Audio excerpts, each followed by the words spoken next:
Halo semuanya, perkenalkan nama saya Najwa Khairinisa dari Rombel K1 Manajemen dengan NPM 2501030014. Video tutorial ini saya buat untuk memenuhi tugas individu PJBL mata kuliah aplikasi komputer. Pada kesempatan kali ini, saya akan menjelaskan langkah-langkah pengolahan data menggunakan dataset employee survey. Langsung saja, mari kita ke tutorialnya.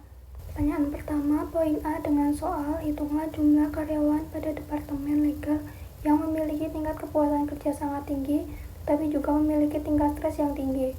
Untuk menghitung jumlah data dengan banyak kriteria secara otomatis, kita menggunakan fungsi countif.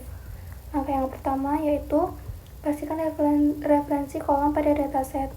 Kolom yang kita perlukan adalah kolom G, Departemen dengan kriteria legal, kolom M, stres dengan kriteria tinggi yaitu 1, kolom W, job satisfaction dengan kriteria sangat tinggi yaitu 5.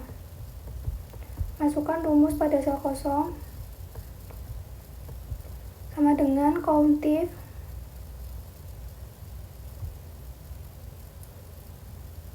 masukkan kolom G,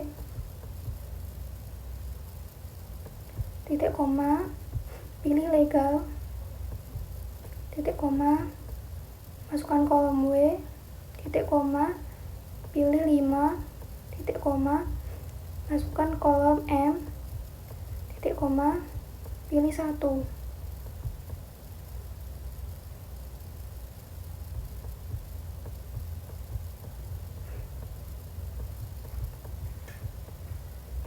Setelah dilakukan pemrosesan pada dataset, ditemukan sebanyak 25 karyawan yang memenuhi ketiga kriteria tersebut secara bersamaan. Sekarang kita beralih ke poin B, yaitu menganalisis rata-rata pengalaman kerja berdasarkan status pernikahan. Langkah-langkah yang pertama, gunakan pivot table. Klik di mana saja dalam data, kemudian insert, kemudian pilih pivot table, pilih exciting worksheet, dan pilih location.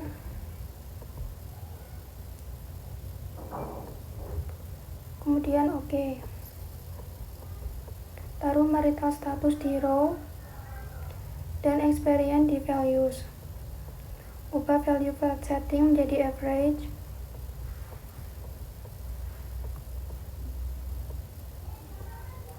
Dari hasil pengolahan ini dapat kita lihat bahwa kategori single memiliki rata-rata pengalaman kerja terendah yaitu 5,8, sedangkan kategori widow memiliki rata-rata tertinggi yaitu 19. Kemudian soal C, analisis berdasarkan variabel job level untuk menentukan job level dengan rata-rata work-life balance tertinggi dan job level dengan rata-rata physical activity hours tertinggi. Langkah-langkahnya, buat pivot table. Pilih insert, pivot table, exciting worksheet, kemudian pilih lokasi.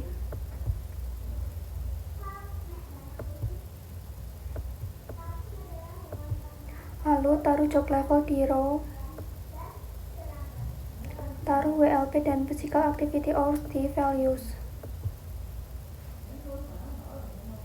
Ubah keduanya menjadi average.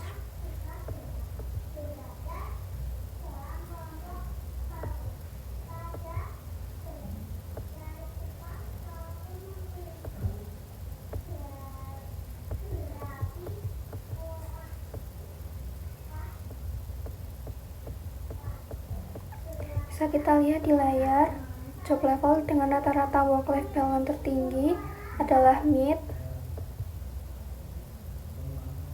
sebesar 3,16, sedangkan untuk rata-rata physical activity hours adalah lead sebesar 2,07. Sekarang kita masuk ke poin D, yaitu membuat visualisasi data. Di sini saya akan menampilkan sebaran jumlah karyawan per departemen berdasarkan tingkat jabatan atau job level mereka menggunakan stack bar chart. Langkah pertama, saya menggunakan pivot table.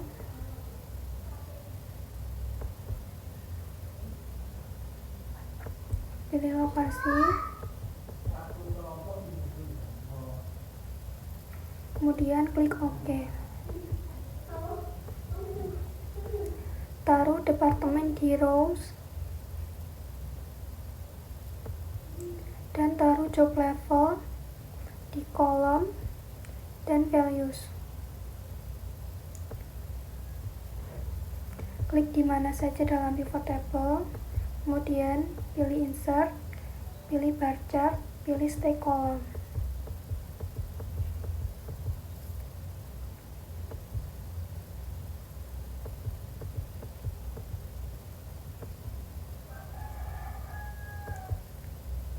Sempurnakan grafik dengan menambah chart title dan data labels. Ubah judul menjadi jumlah karyawan berdasarkan departemen dan job level.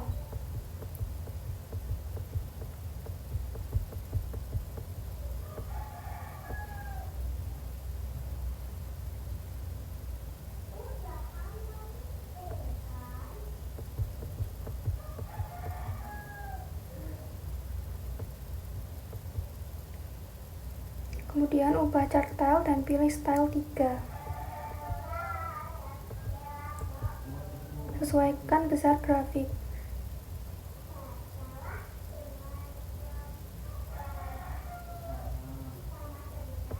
Berdasarkan grafik tersebut, 3 insight yang saya dapatkan yaitu: yang pertama, titik tertinggi fokus pada batang IT yang paling menjulang, terutama pada bagian biru teratas atau senior dengan angka 265 menunjukkan posisi yang paling dominan di grafik.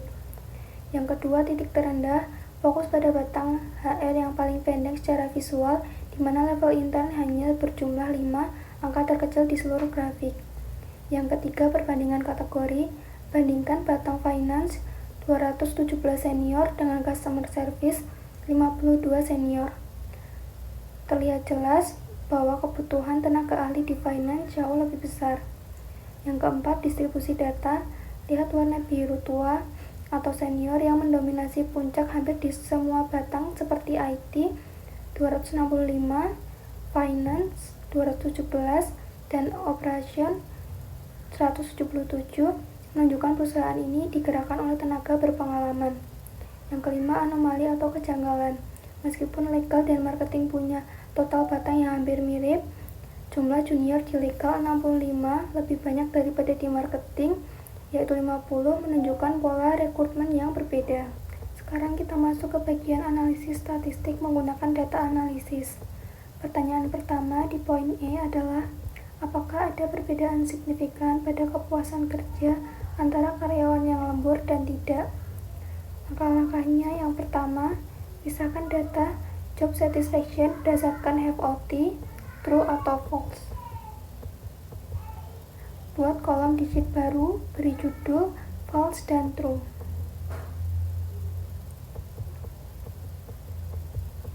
Filter kolom HOT, kemudian pilih false. Copy nilai job satisfaction ke kolom terpisah.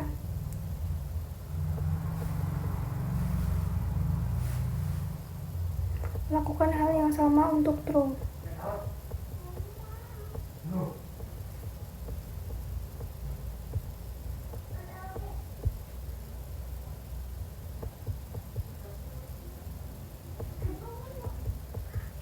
Kemudian pilih data analisis. Kemudian pilih to sample assuming unequal variance. Isi variabel 1, blok kolom false. Variabel 2, blok kolom true. Centang labels, output range, kemudian pilih lokasi.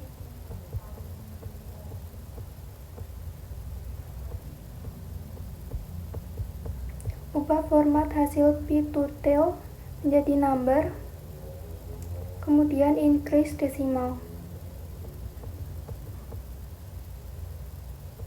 Cara interpretasi yaitu lihat pada P to tails. Jika P value kurang dari 0,05, ada perbedaan signifikan. Jika P value lebih dari 0,05, maka tidak ada perbedaan signifikan. Kita lihat nilai P to tail-nya, hasilnya lebih kecil dari standar signifikasi 0,05, maka dapat disimpulkan bahwa terdapat perbedaan yang signifikan pada rata-rata tingkat kepuasan kerja antara karyawan yang sering lembur dengan yang tidak lembur. Lanjut ke bagian terakhir dari analisis statistik, yaitu uji korelasi untuk melihat hubungan antara beban kerja workload dan tingkat kepuasan kerja. Langkah-langkahnya yang pertama, siapkan 2 kolom. Copy kolom workload, kemudian salin di sheet baru.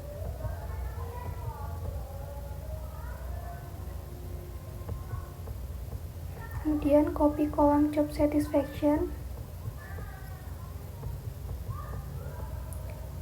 taruh di sheet baru.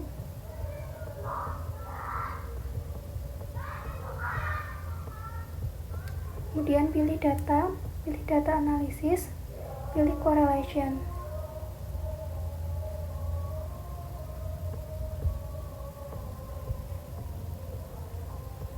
Pilih kedua kolom, centang label in row dan output range, kemudian pilih lokasi.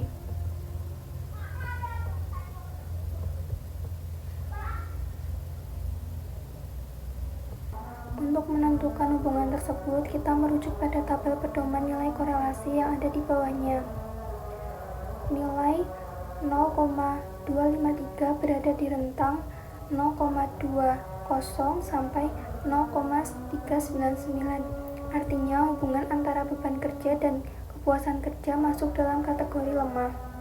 Nilai tersebut memiliki tanda negatif. Ini menunjukkan adanya hubungan yang berlawanan arah.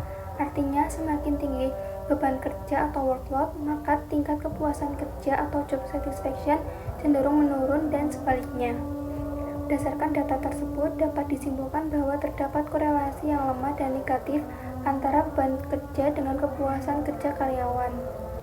Sekian penjelasan dan tutorial dari saya mengenai pengolahan data untuk tugas PJBL aplikasi komputer ini.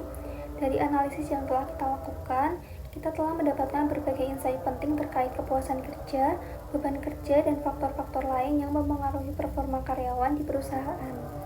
Semoga video ini bermanfaat dan dapat memberi gambaran yang jelas mengenai langkah-langkah analisis data menggunakan Excel. Terima kasih banyak atas perhatiannya, dan sampai jumpa.